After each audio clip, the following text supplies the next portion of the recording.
I ain't got no intro music. I ain't got no intro music. Well, good morning, everybody, and welcome to part 2 of our casting in bronze video. I, of course, am your host, Trent Ty. You guys know the drill. All right. So, cool things. Last video, of course, we got together our 2-part rubber mold, and this is great. But how does this help us? Well, for lost wax casting, we're actually going to be, you have to make a wax to actually have it encased in plaster. And this is maybe one thing I didn't explain. So if you're kind of doing the backyard thing, you can take a block of wax and you can carve that wax any way you want to, pop it in plaster and pour it. Relatively simple, very, very easy, but it's a one-time go. That wax is destroyed, and unless you are super good at carving, it's very difficult to imitate what you just did. So the question becomes, how do you do one and then cast multiples? And that's where this type of stuff comes in. So what we're doing is we're actually making a mold just for the waxes so we can repeat it over and over again. That's what this bad boy is for. So we've got our mold here, and we have a very specialized piece of equipment. And this is, again, you know, as I said before, a lot of this stuff, to do it right, you have to have the right equipment. And this equipment is aggravating to build, difficult to say the least. And so in a lot of cases, buying a solution off the shelf is the best answer. And that's what this guy here is. This is known as a wax pot. Let's take a closer look. Okay guys, so what we're going to do right now is I'm going to repowder this just in case. You don't need a whole lot.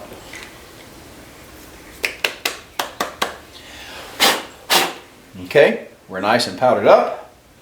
We'll put this guy together. And I actually use this handy clamp here, which I actually think is for a Creed jig, but I can actually set the pressure I can clamp with, and it's pretty repeatable.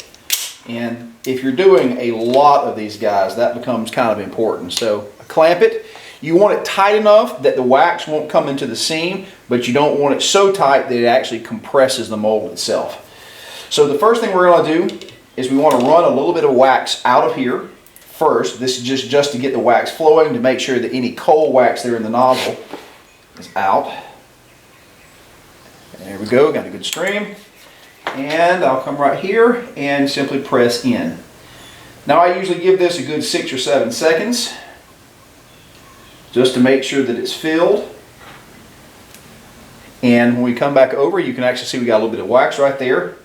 And now this is the infuriating part, is that I need to sit patiently for about 3 or 4 minutes, and then we'll take a look at this guy. So I'll start being impatient right now.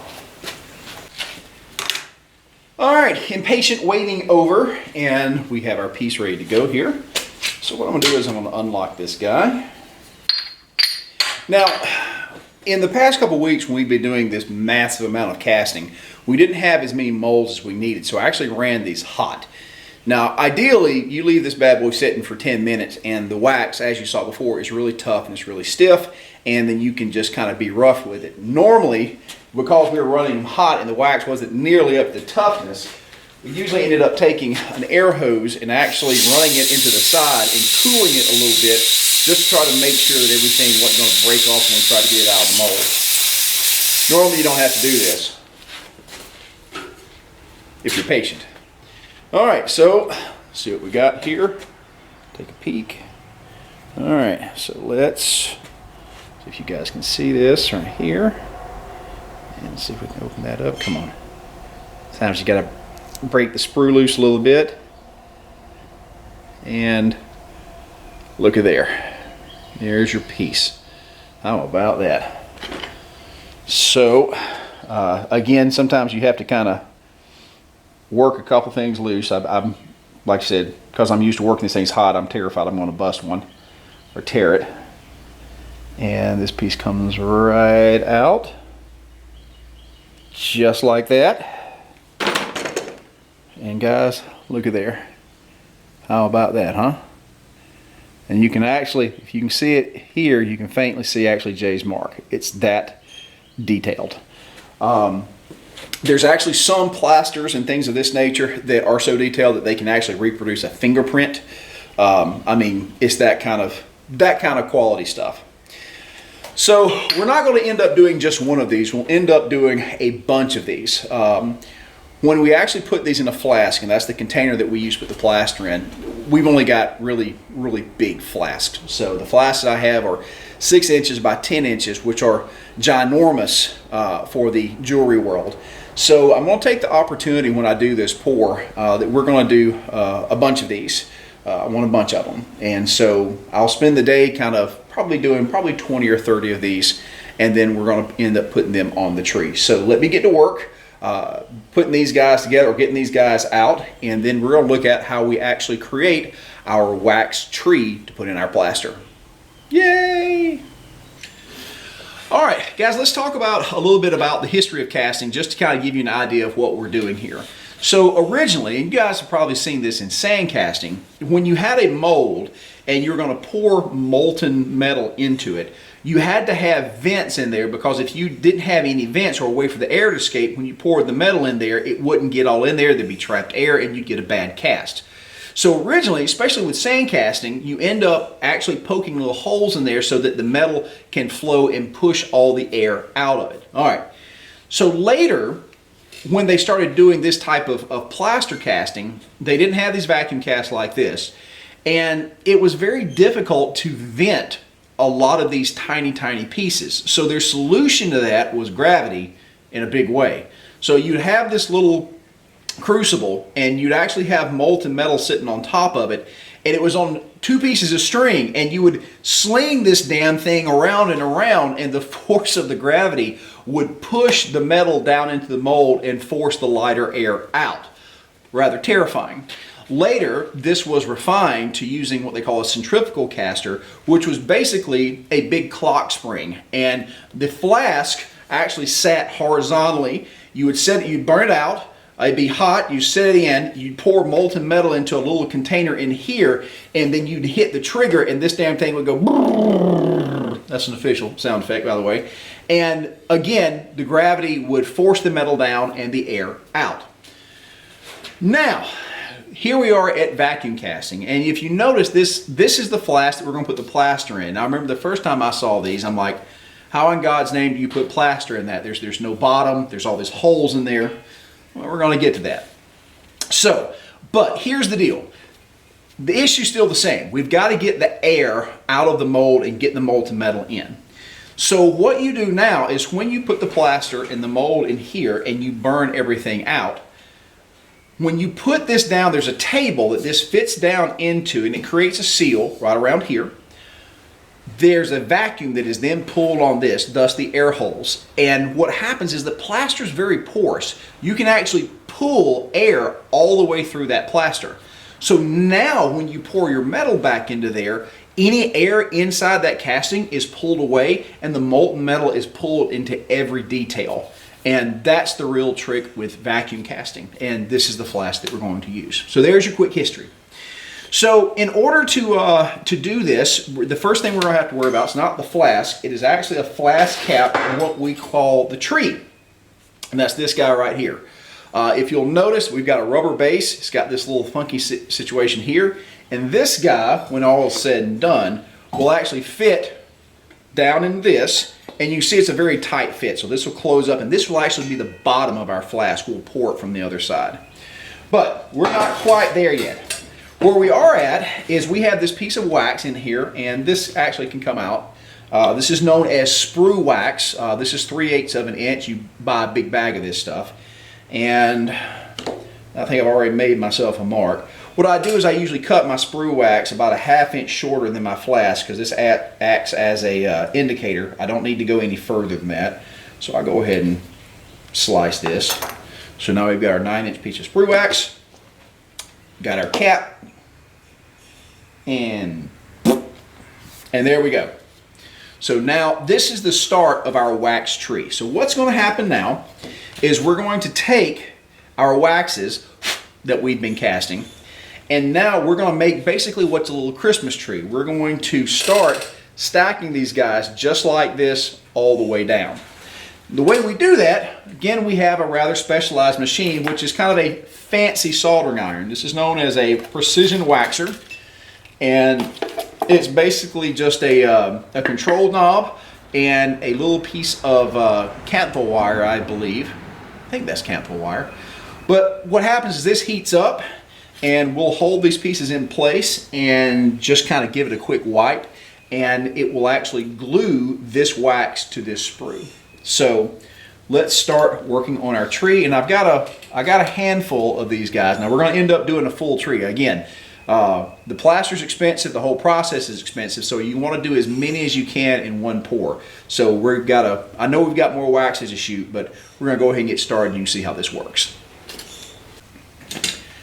And just before we get to that, I had to show you Cole's new spring attire set. Somebody was asking where the kitty was. Well, Kitty got into a fight with a pair of clippers, and that's what happened. back to the show. Now, when we did our keys, the stuff we've been working on this past couple of weeks, the keys were so heavy, it was almost impossible for me to hold this still long enough for it to freeze back into place. But you can see I kind of got that revved up, and you're supposed to hold it very, very still until the wax resolidifies. Or at least that's the idea. And I just seemingly sucked at doing that. And here we go. 1 Mississippi. So normally a tree like this will hold a lot of pieces. We'll probably end up being able to do probably 20 on this one very easily. Let's rev this up here. Blip, blip, blip, blip. And if you can stack them in, they will cast.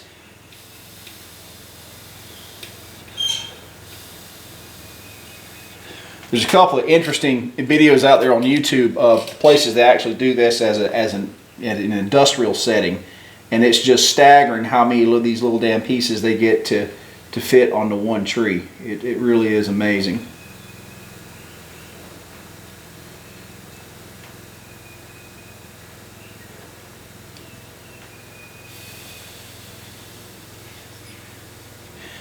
And this certainly is one of the more tedious portions of this video. This is actually a lot easier than the keys, I have to admit.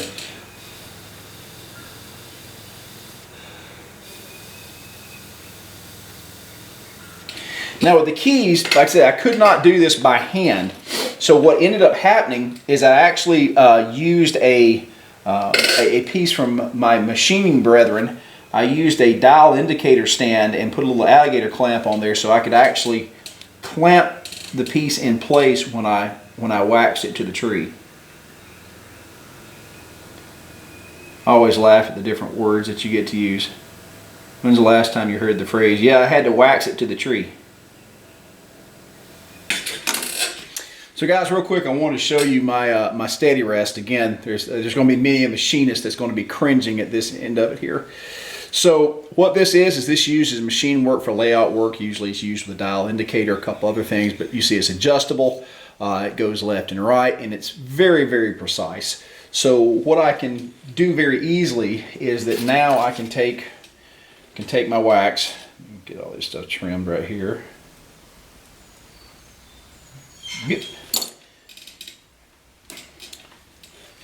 And you can very carefully place this just how you want it.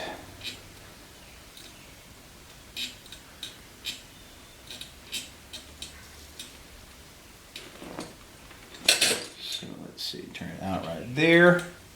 Oh wait, I better at driving than this. And move her down a little bit closer.